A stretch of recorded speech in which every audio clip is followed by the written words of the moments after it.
En teoría, el Product Owner es dueño del producto. Decide qué se construye, en qué orden y por qué.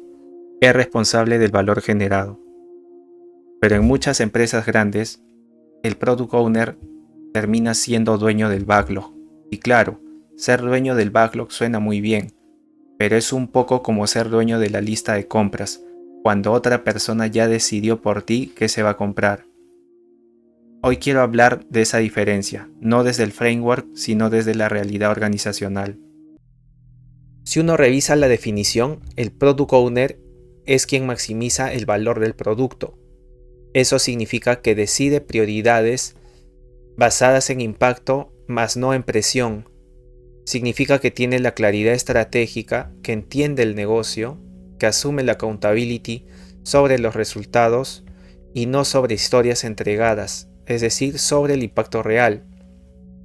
En teoría, el Product Owner tiene poder de decisión, tiene autoridad, es el puente entre la estrategia y la ejecución, pero así no es en realidad. Ahora voy a mostrar 5 patrones que suceden en empresas grandes.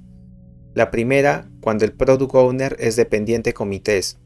En muchas organizaciones grandes la priorización no la define el Product Owner, la define un comité. Entonces el Product Owner ejecuta una decisión ya tomada, ajusta el orden, gestiona dependencias, pero no decide estratégicamente. La segunda es cuando el Product Owner funciona como gestor administrativo. En lugar de gestionar hipótesis de negocio, termina gestionando tickets, refinamientos, historias, es decir, mucho trabajo táctico y poca capacidad estratégica. La tercera es cuando el Product Owner no tiene control presupuestario. Se le pide responsabilidad sobre resultados, pero no tiene capacidad de decidir inversión. Es decir, no puede reasignar un presupuesto, no puede frenar una iniciativa sin aprobación superior. No puede apostar por una nueva línea sin una validación financiera. Entonces, ¿qué tan dueño del producto es realmente? La cuarta, cuando el Product Owner tiene múltiples stakeholders. En empresas grandes, el Product Owner no tiene un solo stakeholder. Todos estos stakeholders tienen prioridades distintas, y muchas veces el rol del Product Owner se convierte en mediador permanente, no en tomador de decisiones. La quinta, cuando el Product Owner es medido por entrega y no por impacto. Finalmente, la métrica en muchos entornos, al Product Owner se le mide por cumplimientos de roadmap, por fechas, por volumen entregado y no por resultados de negocio, no por aprendizaje validado. Y cuando la métrica cambia, el comportamiento también cambia. Ahora bien, esto no significa que la empresa no entienda agilidad. Muchas veces es una consecuencia natural del sistema. En empresas grandes existe gobernanza financiera centralizada, presupuestos anuales rígidos, regulación estricta, riesgos reputacionales altos. En ese contexto, la autonomía total simplemente no es viable sin rediseñar el modelo organizativo completo. Porque el problema no es el Product Owner, el problema es el sistema en el que opera. Si aumentas autonomía sin control, puedes generar riesgo financiero. Si aumentas control sin autonomía, bloqueas velocidad y aprendizaje. Las organizaciones grandes viven en esa tensión constante. El Product Owner queda en el medio. Se le exige impacto, pero se le restringe capacidad de decisión. ¿Qué ocurre cuando un rol tiene responsabilidad sin autoridad? Aparecen 3 cosas. Primero, frustración. Segundo, pérdida de foco estratégico. Tercero, comportamiento defensivo. El Product Owner empieza a priorizar a lo seguro, lo que cumple fechas, lo que no genera demasiadas preguntas, lo que evita conflicto. Y poco a poco el producto deja de evolucionar por hipótesis y empieza a evolucionar por compromiso político. Y eso no es un problema individual, es organizacional. Número 1. Definir explícitamente el nivel de decisión del Product Owner. El primer paso es algo que muchas organizaciones no hacen explícito. Definir qué nivel de decisión tiene realmente el Product Owner. Porque muchas veces el problema no es la falta de agilidad, el problema es la ambigüedad. En algunos equipos el Product Owner decide el orden del backlog, en otros puede decidir el roadmap y en otros incluso la estrategia del producto. Cuando eso no está claro pasan dos cosas. Primero, el Product Owner se cree que tiene autonomía, pero cada decisión termina escalando. Segundo, los stakeholders esperan que el Product Owner decida, pero las decisiones están en otro nivel. Por ejemplo, en muchas empresas grandes, el roadmap lo define portafolio o dirección. En ese caso, el Product Owner no es dueño del roadmap, es dueño del backlog táctico. Y eso no está mal, siempre que el sistema lo diga claramente. El problema no es limitar autonomía, el problema es no definir dónde está la decisión. Número 2. Delegar límites presupuestarios claros. El segundo punto tiene que ver con algo que casi nunca se menciona en agilidad, el presupuesto. En empresas grandes, la inversión la controlan finanzas, portafolio o dirección. Entonces, el Product Owner puede ser responsable de resultados, pero no puede decidir inversión. Y ahí aparece la contradicción.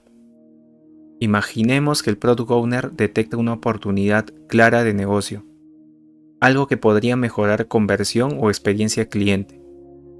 Pero para hacerlo se necesita más capacidad técnica, o contratar un proveedor o dedicar más equipo. Si el Product Owner no tiene ningún margen presupuestario, esa decisión se tiene que escalar. Por eso, algunas organizaciones empiezan a delegar límites de inversión.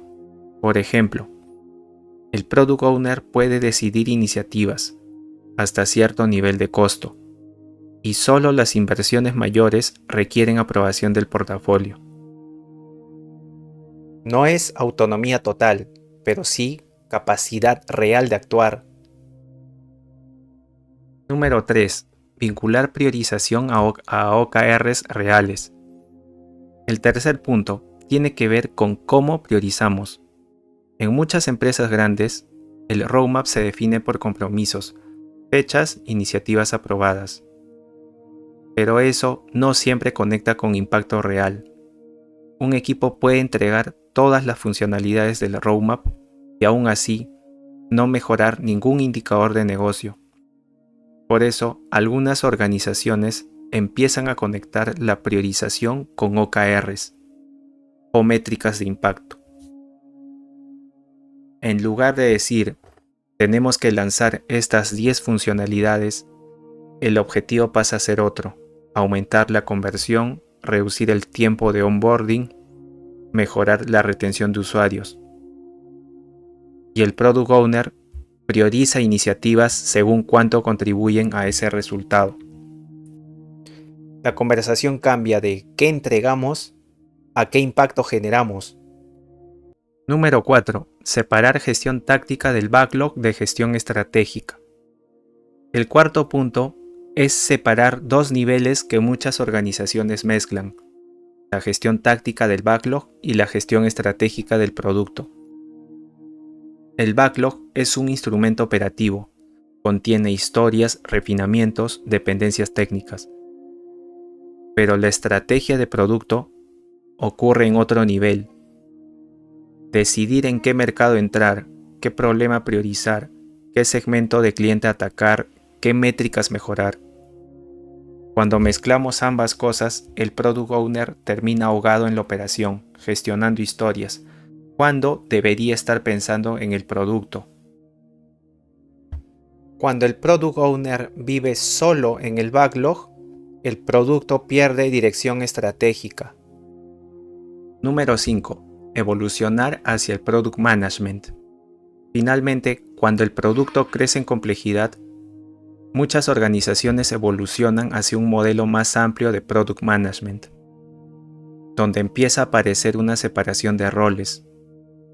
Por ejemplo, un Product Manager enfocado en estrategia y negocio, y un Product Owner enfocado en la ejecución con el equipo. Esto permite separar algo que muchas empresas mezclan: la visión estratégica del producto de la gestión operativa del backlog.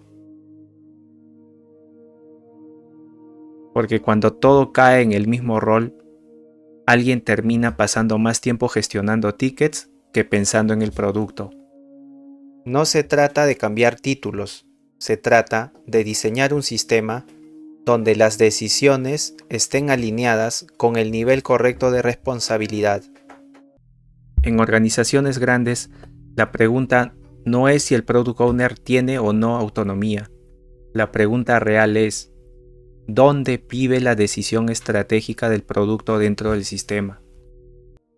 El problema no es que el Product Owner no funcione, el problema es cuando le damos responsabilidad sin que le demos poder real. Porque ningún rol puede generar impacto si no tiene autoridad para decidir. En muchas empresas grandes intentamos aplicar el framework, pero el problema no es el framework, el problema es el sistema. Y es ahí donde realmente empieza la conversación estratégica.